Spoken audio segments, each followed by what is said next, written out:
നിനക്കെന്നോട് സംസാരിക്കാൻ പോലും ബുദ്ധിമുട്ടായി തുടങ്ങിയോ? എനിക്കൊരു ബുദ്ധിമുട്ടുമില്ല. ഞാനെന്തെങ്കിലും പറഞ്ഞാ ചേച്ചിക്കായിരിക്കും ബുദ്ധിമുട്ട് തോന്നുക. നീയും പീതാംബരനും തമ്മിൽ റോഡിൽ വെച്ച് പ്രശ്നം ഉണ്ടായെന്ന് റൗണ്ട്സിന് പോയ പോലീസുകാര് സ്റ്റേഷനിൽ വിളിച്ചു പറഞ്ഞു. അയാള് നിനക്കെതിരെ പരാതി കൊടുത്ത നീ പെട്ടുപോ. അയാൾ എന്ത് പരാതി കൊടുക്കാനാ? ഞാൻ അയാളെ തൊട്ടിട്ട് കൂടിയില്ല. ഞങ്ങള് തമ്മില് ചെറിയൊരു വാക്കുതർക്കം ഉണ്ടായി. അതിനിടയില് അയാൾക്ക് അറ്റാക്ക് വന്നു. ഞാൻ തന്നെയാ അയാളെ ആശുപത്രിയിൽ അഡ്മിറ്റ് ചെയ്തത്. ഇപ്പൊ കുഴപ്പമൊന്നുമില്ല. ഞാൻ അയാളെ കണ്ടിട്ടാ വരുന്നേ. നീ പീതാംബരനുമായി കൂടുതൽ ബന്ധമൊന്നും വെച്ച് പുലർത്തണ്ട. അയാളുമായിട്ട് അകലം പാലിക്കുന്നതാ നിനക്ക് നല്ലത്. അതെന്താ?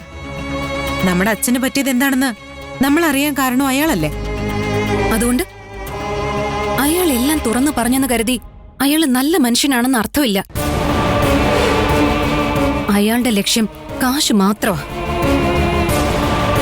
അച്ഛനെ ആക്സിഡന്റിലാണ് കൊന്നതെന്ന് കുറ്റസമ്മതം നടത്തിയത് കാശിനു വേണ്ടി ആയിരുന്നത് പോലെ തന്നെ ഇപ്പോഴും അയാൾ ഇതെല്ലാം തുറന്നു പറഞ്ഞത് എന്തെങ്കിലും ലാഭത്തിനു വേണ്ടി തന്നെയായിരിക്കും. സത്യം തുറന്നു പറഞ്ഞാ അയാൾക്ക് എന്ത് ലാഭം ഉണ്ടാവാനാ? അയാളെ ജീവിതത്തിൽ ആദ്യമായിട്ടായിരിക്കും ഒരു നല്ല കാര്യം ചെയ്തത്. അത് ഗിരിയേട്ടനെതിരെ ആയതുകൊണ്ടായിരിക്കും ചേച്ചിക്ക് ഇത്ര ബുദ്ധിമുട്ട്. മോളെ, അയാളെ വിശ്വസിക്കാൻ കൊള്ളില്ല. ഇത്രയും കാലം ഗോപാലന്റെ കയ്യിൽ നിന്നും ഈ സത്യങ്ങളെല്ലാം വെളിപ്പെടുത്താതിരിക്കാൻ അയാൾ കാശ് വാങ്ങിയിരുന്നു.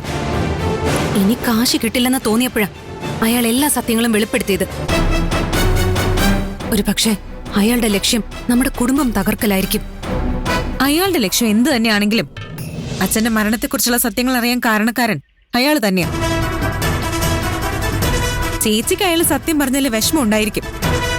പക്ഷെ എനിക്ക് സന്തോഷമേ ഉള്ളൂ. അയാൾ സത്യം പറയാനുള്ള ധൈര്യം കാണിച്ചില്ലായിരുന്നെങ്കിൽ ഞാൻ ഇപ്പോഴും ഗിരിയേട്ടൻ നല്ലൊരു മനുഷ്യനാണെന്ന് വിശ്വസിച്ച് നടന്നേനെ. മോളെ, ഗിരിയേട്ടൻ ഒരു മോശം മനുഷ്യനല്ല. ഗോപാലിനോടുള്ള അന്ധമായ വിശ്വാസം കൊണ്ട് ഗിരിയേട്ടൻ അയാൾ ചെയ്ത ഒരു വലിയ തെറ്റ് മറച്ചു. അത് മാപ്പർഹിക്കാത്തതാണെന്ന് എനിക്കറിയാം. പക്ഷെ അതിന് ഏട്ടനെ തള്ളിപ്പറയുന്നത് ശരിയല്ല.